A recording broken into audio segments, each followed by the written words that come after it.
বানাবো মটরশুঁটির কচুরি। সেজন্য এখানে আমি 250 গ্রাম মটরশুঁটি নিয়ে নিয়েছি। এবার এগুলো ছাড়িয়ে নিই প্রথমে।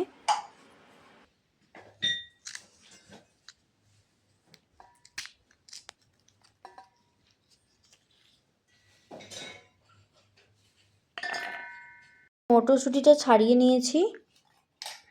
এবার এটাকে আমি মিক্সিতে ভালো করে গ্রাইন্ড করে নেব। এটাকে গ্রাইন্ড করে একদম মিহি পেস্ট বানিয়ে নিয়েছি। হয়ে গেছে।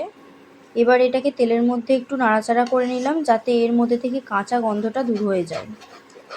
আর এই অবস্থায় আমি 4 চামচ চিনি মিশিয়েছি ও অল্প 1 চিমটে নুন দিয়েছি। এতে পুরের স্বাদটা খুব ভালো আসে। তো পুর রেডি হয়ে গেছে। এবার আপনারা ছোট ছোট ময়দার লেচি কেটে তার মধ্যে ভরে লুচি বানিয়ে নিতে পারেন এভাবে।